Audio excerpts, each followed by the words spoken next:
जिंदगी का कोई गोशा, कोई चीज़ ऐसी नहीं है जिसको आप कुरान में समझना चाहें और पाना चाहेंगे। बताएं आप कि आज जब में आप क्या आप ये मैं सैयद कमर अजमली इस दारुल जुनैदिया अजमलिया की कमेटी में हूँ और ये मदरसा 2004 में बच्चों के तालीम के लिए हमारे मामूजान और दायरे शाह अजमल के सज्जादा नशीन सैयद मोहम्मद अकमल अजमली रहमतुल्लाह अलैह ने कायम किया था। और चूँकि दुनिया का सबसे बड़ा इल्म जो है वो कुरान है और दुनिया की सबसे अहम किताब कुरान है और जो कुरान पूरी दुनिया में अमन और शांति कायम करने के लिए अल्लाह रब्बुल इज़्ज़त ने दुनिया में भेजा था और उस कुरान की तालीम यहाँ दी जाती है। 2005 में पहले हाफिज़ों की दस्तारबंदी हुई थी और वो सिलसिला आज भी कायम है। यहाँ प्राइमरी स्कूल भी कायम है साथ में, जिसमें बच्चों और बच्चियों को भी तालीम दिया जाता है और सिर्फ तालीम इसलिए दिया जाता है कि वो आगे चल करके पूरे जहाँ जहाँ जाएँ वो अमन और शांति कायम है। कुरान पूरी किताब साइंस की किताब है, ये सिर्फ कुरान को धर्म की किताब बना दी गई है, तो क्या करें? कुरान दुनिया का सारे इल्म का निचोड़ है और 22 साल में कुरान हज़रत मोहम्मद सल्लल्लाहु अलैहि वसल्लम पर नाजिल हुआ 2 शहरों मक्के और मदीने में और इसमें साइंस, टेक्नोलॉजी, इसमें मादनियात, इसमें केमिस्ट्री, इसमें बायोलॉजी, इसमें वो गायनाकोलॉजी, सारी चीज़ें। गायनाकोलॉजी तो बहुत ही तफसील के साथ है कि बच्चा कैसे उसका नुत्फ़ा बनता है, कितने हफ्ते में बच्चा तैयार होता है और क्या क्या। उसके अलावा कुरान ने बाकायदा हिस्से के बंटवारे पर भी बात की है, कुरान ने औरतों के मसाइल पे भी बात की है। कुरान तो एक एक चीज़, सिर्फ लोग कुरान को समझें और पढ़ें, तो सिर्फ मुसलमानों की बात नहीं कर रहा हूँ, दुनिया का जो भी इंसान कुरान की तालीम पर अमल सिर्फ करेगा तो एक बेहतरीन इंसान है। और अगर वो साइंसदान बनना चाहता है तो कुरान से साइंसदान बन सकता है। ये तो बन सकता है, बनने वाले ने बना और पूरी दुनिया में जी इसकी मकबूलियत हुई। हाँ बिल्कुल मकबूलियत और लोगों ने हासिल किया। हाँ। आप पिछड़ क्यों गए? आप कुरान को सिर्फ मस्जिद तक रख दिया, इल्म की नहीं दिया, इसलिए पिछड़ गया। देखिए कुरान, चूँकि कुरान जो है वो उस पर अमल करना बहुत ज़रूरी है और आज लोग अमल करने में ज़रा पीछे हैं और जो लोग अमल कर रहे हैं, ऐसा भी नहीं है, आज जो लोग अमल कर रहे हैं उन्हें बहुत तरक्की कर रहे हैं और अब जो अमल ही नहीं कर रहे हैं, जो सिर्फ कुरान जो है वो अपने माँ बाप की बख्शिश के लिए पढ़ रहे हैं, तो वो एक अलग मैटर है। लेकिन ऐसे बहुत सारे लोग हैं कि जो इसी में कुरान पढ़ करके अभी 5 ही साल हुआ है मेरे ख्याल में, हमारे एक मौलाना ने IAS निकाला और वो कहीं DM को भी रहे हैं। तो जो लोग समस्तीपुर में गालिबन DM भी हुए हैं, तो जो लोग कुरान को इस अंदाज में पढ़ रहे हैं और आज तो कुरान की तालीम हासिल करके दुनिया की सबसे बड़ी इस्लामी यूनिवर्सिटी जामिया अज़हर मिस्र तक जा रहे हैं, वहाँ से तालीम हासिल कर रहे हैं। तो लोग ऐसा नहीं है, कुरान पर तफसीर और तर्जुमे इसके साथ जो लोग पढ़ रहे हैं वो आगे भी बढ़ रहे हैं। अब आप अमल ही ना कीजिए तो एक अलग बात है, वो तो कोई बच्चा अपने बाप का कहना ना माने, कोई बच्चा अपनी माँ का कहना ना माने, तो फिर तो बेरामी की शिकार होगा ही। आप अपना तारुफ पेश करते बताएं कि कब से आप हैं और अब तक कितने बच्चे हाफिज हो चुके हैं? अस्सलाम वालेकुम रहमतुल्लाहि व बरकातुहू। मैं मोहम्मद तनवीर ज़की अजमली, मैं 2008 में मदरसे में आया और 2008 से लेकर अब तक लगभग हर साल 5, 7, 8, 10 के करीब बच्चे इस मदरसे से फारिग हुए और बीच में लॉकडाउन की वजह से 2 साल जलसा नहीं हुआ। इस हिसाब से अगर आप देखें तो अब तक सैकड़ों बच्चे इस मदरसे से फारिग होकर और दीन की खिदमत कर रहे हैं, मस्जिदों में इमामत फरमा रहे हैं और दर्स व तदरीस का काम अंजाम देते नजर आ रहे हैं। जलसे में शिरकत करने के लिए मेहमान खतीब बिहार से तशरीफ लाए, मैं इनसे तारुफ जानना चाहता हूँ। मेरा नाम हुआ सैयद नूरुद्दीन असरफ चिश्ती और मैं सूबे बिहार के ज़िला नालंदा के बिहार शरीफ का रहने वाला हूँ। मेरा ताल्लुक़ खानक़ाह चिश्ती चमन की दीगा शरीफ ज़िला नालंदा से जो हुज़ूर कुतुब आलम सैयदना ख्वाजा शाह क़यामत तक चिश्ती रहमतुल्लाह तआला अलैह और उन्हीं के खानदान से मेरा ताल्लुक है। मैं ये जानना चाहता हूँ आपसे कि इस वक्त कुरान को सिर्फ मदरसे में आम तौर पे कहा जाता है कि सिर्फ कुरान पढ़ाई जाती है। क्या कुरान सिर्फ एक फातिहा पढ़ने वाली मिजाजी किताब है या साइंसी उलूम की भी किताब है? कुरान पढ़ाया जाता है मदरसे में, लेकिन ये कहना कि सिर्फ कुरान पढ़ाया जाता है ये दुरुस्त नहीं। कुरान के साथ साथ वक्त और हालात और असली तकाज़े को पूरा करने वाले तमाम उलूम फ़नून को मदरसे में लागू किया जाता है और आहिस्ता आहिस्ता असली तकाज़े को पूरा करने वाले तमाम लैंग्वेज पढ़ाए जाते हैं। अब रही बात कुरान एक मजबूत किताब से कुरान मुसलमानों को जीवन गुजारने के लिए और उनकी ज़िंदगी को पूरी तरीके से किसी कमी के बगैर गुजारने के लिए एक नुस्खा के तहत कुरान एक कानून है, एक ज़ाब्ता है, एक संविधान है। इस्लाम का संविधान जैसे हर देश का हर मज़हब का एक संविधान होता है, कुरान इस्लामी संविधान है। उसमें क्या करना है क्या नहीं करना है और उसमें उन हर चीज़ों का जिक्र है जो दुनिया में है या दुनिया में हो रही है या दुनिया में होंगी। कुरान खुद कहता है कि खुश्क तर में यानी ज़मीन की सतह पर और सतानियों के तह में वो हर जो कुछ भी है सबका जिक्र उस किताब मजीद में जिक्र है। उसका एक एग्जाम्पल मैं देता हूँ आपको कि कुरान ने खुद कहा वल खैल वल बिगाल वल हमीर तरकबू वल ज़ीना व यख़्लुक़ुल्लाहु मा ला तअलमून कि अल्लाह तबारक व तआला ने घोड़ों को, गधों को, खच्चर को सवारी और जीनत के लिए पैदा किया, आराइश के लिए, रोब दाब दिखाने का। कल को जिसके दरवाजे पर हाथियाँ जुड़ता था कहते उसके दरवाजे पर हाथी घोड़ों पे चढ़ता है। इस तरीके से यही था जिस वक्त इस्लाम आया। लेकिन उसी वक्त कुरान ने कहा कि अल्लाह वो चीज़ें पैदा करेगा जिसे तुम आज के डेट में समझ नहीं सकते। जिस वक्त इस्लाम आया था कोई नहीं जानता था कि हवाओं में परवास करने वाले तैयारे बनेंगे, लोहे की 2 सीट पर दौड़ने वाली लंबी लंबी ट्रेनें होंगी, एक से एक लग्जरी कारें होंगी और तरह तरह की बसें होंगी। ये कोई नहीं जानता था। इसका कुरान ने इशारा उसी वक्त दे दिया कि हम वो चीज़ें पैदा करेंगे। तो कुरान हकीकत मानों में साइंस भी है, टेक्नोलॉजी भी है, ज़ाब्ता भी है, उसूल भी है, तर्ज ज़िंदगी भी है, माशरा भी है, मईशत भी है, हुकूक भी है, सब है कुरान। ज़िंदगी का कोई गोशा, कोई चीज़ ऐसी नहीं है जिसको आप कुरान में समझना चाहें और पाना चाहेंगे। और यही वजह है कि कुरान पढ़ने, पढ़ाने और समझने और समझाने के लिए इतने बड़े पैमाने पर एहतमाम किया गया हर दौर में कुरान को समझने और समझाने का। नतीजा ये है कि इस्लाम जब अरब से निकल कर आजम में आया तो उसको ट्रांसलेट करके उस वक्त की ज़बानों में किया गया। जब इंडिया में आया, आपके एशिया में, तो उसको वहाँ की ज़बान में फारसी थी, उस वक्त फारसी नहीं किया। उसके बाद उर्दू हुई तो उर्दू नहीं किया।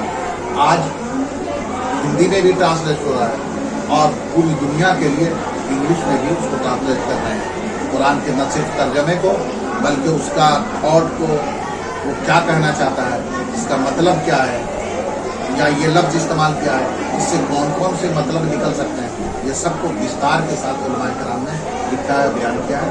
और मदरसा उसको पढ़ने और पढ़ाने का और समझने समझाने का बेहतरीन जरिया है।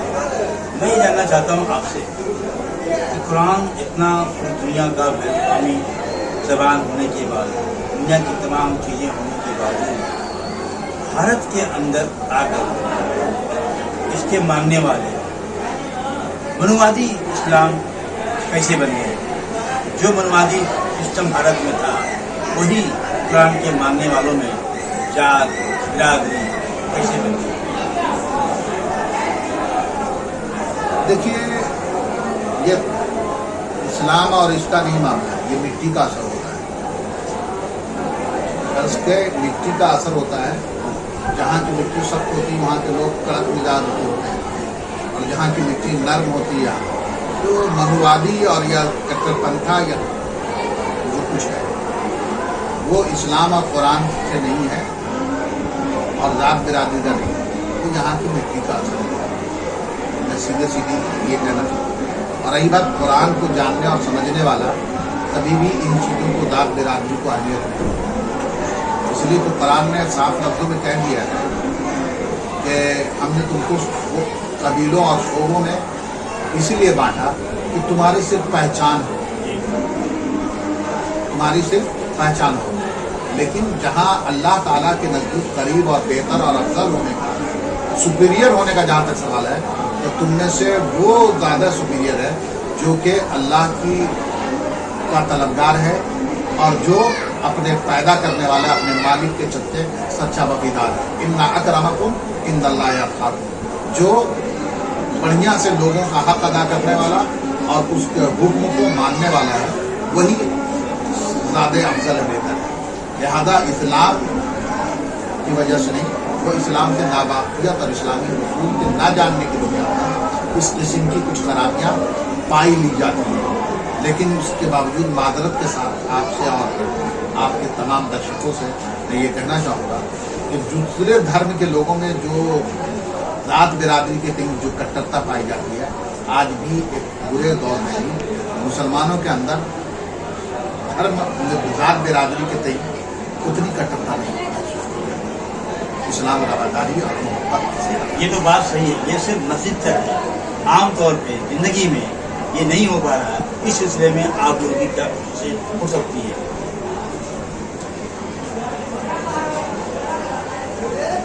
میری سمجھ سے یہ بالاتر ہے کہ مسجدوں تک ہے. مسجد سے جو کلچر نکلتا ہے وہ پورے مسلمان کے دائرے میں جاتا ہے. 1-2% ہر جگہ وہ ہوتے ہیں جن کے اوپر کسی نصیحت اور کسی بھی کتھا کا اور کسی بھی پروچن کا اثر نہیں ہوتا. تو ایسے 1-2% لوگوں کی بات نہیں کی جائے، وہ ہر جگہ پائے جاتے ہیں، لیکن اجتماعی طور پر بات کی جاتی ہے. اور رہی بات اسلام مسلمانوں میں یہ ماحول قائم رہے، اس کے لیے خانقاہیں شروع سے سرگرم عمل رہی ہیں، آج بھی ہیں.